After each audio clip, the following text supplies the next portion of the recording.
Hey friends, it's been a little while. You might be wondering where I've been, and well, kind of everywhere.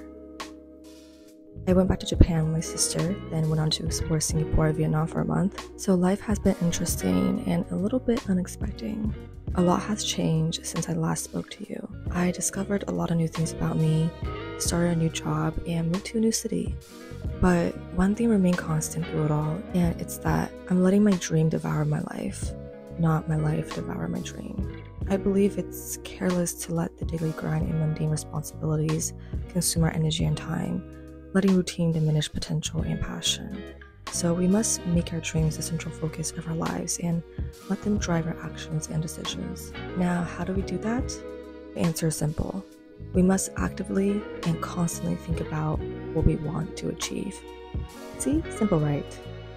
Yet so many people I've spoken to never think about what they want. They just want to do something big and exciting, but what that is, they don't know. Have you thought about what you want your life to look like?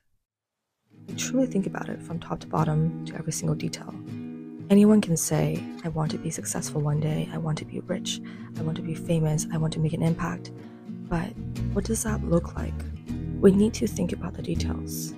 From where you are to how you look to who you are. Get granular and specific. And once you have that crystal clear image, you need to keep it there. Keep it in sight so you are reminded every day. I used to believe vision boards were a bit trivial, and if you believe that too, you might want to rethink your belief because I made one before I left for Asia, not thinking much about the outcome. But was I in for a surprise when everything began to realize, and that's when I understood. It's much more than a self-care activity of slapping some pictures together, hoping things will happen. Its purpose is to keep our dreams in sight.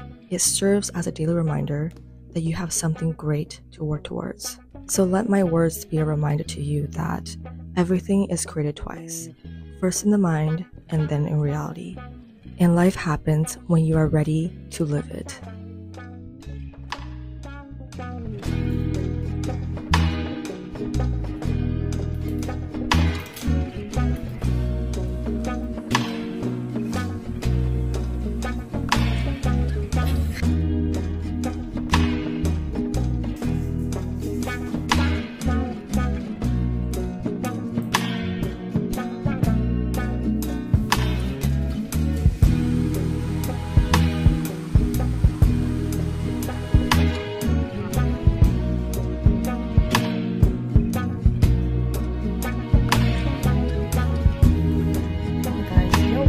My phone on my GoPro and not my camera because my camera broke, so I've been using my iPhone and the GoPro, and it does the trick. It's not bad. However, I do miss a digicam or a more professional camera.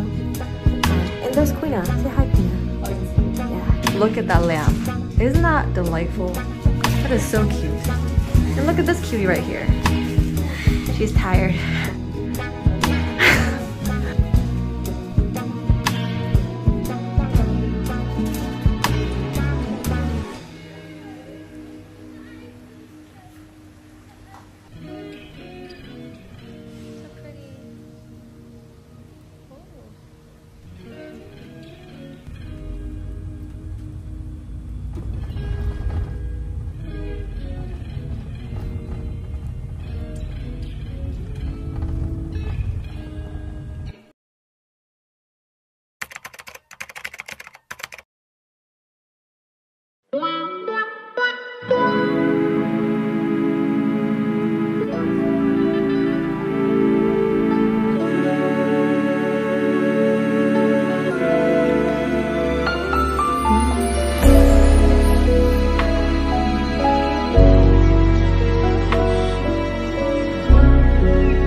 Friends, so I have some news for you.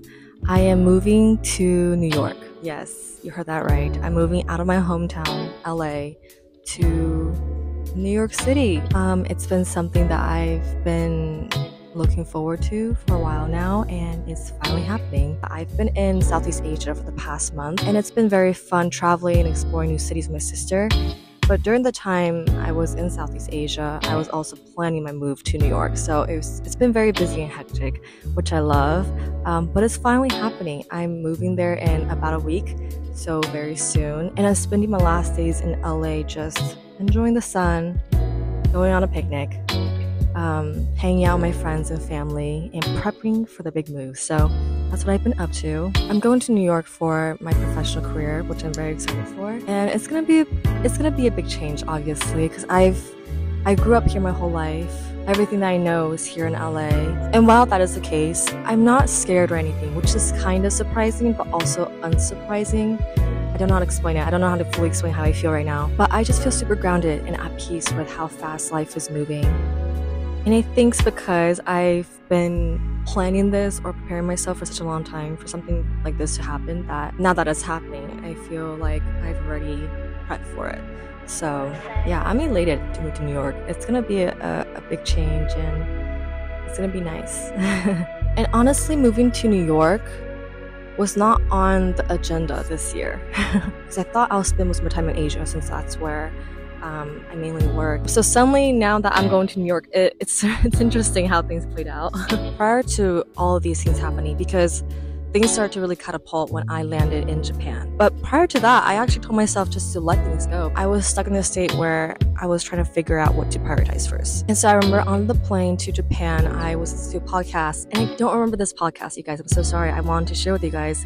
I was looking for it earlier, but I just can't find it for some reason. But basically, the podcast was talking about how it's important to practice the art of letting go. Because when you let go, that's when things come. That's when you find answers. That's when you find peace in the unknown. And so, yeah, on the plane, I was like, you know what? I took out my little journal, my little baggie, and I journaled on the plane. And I wrote that I'm going to let go for this entire trip. I'm just going to have fun, enjoy exploring cities with my sister, and just detach from whatever I'm trying to attach myself to. And right when I started doing that, things started to fall in place, which is interesting, you guys.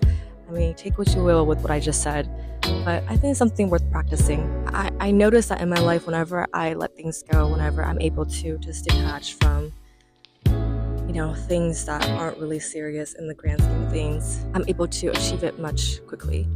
So yeah, I decided to practice the art of letting go, and now I'm here, moving to New York. And I'm not saying that just because you let go, things are gonna happen. There's a lot more to it. I don't want to straw man the concept here, but you get what I mean. It's just, at times when we are so attached to something, we're so blinded by this goal or by the problems that we see, and we're unable to see things differently. But when you detach and let go, the clouds lift, and your eye can see far beyond than what you are usually too focused on. So I think that's why that was a huge part of it.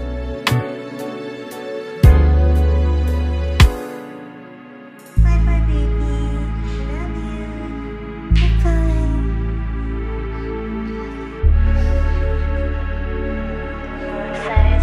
Okay? We're heading out now. My mom's gonna take me to the airport, and super excited. I'm missing mom though, so I really hope I don't cry. 开车别急啊，慢慢开车，可以学习。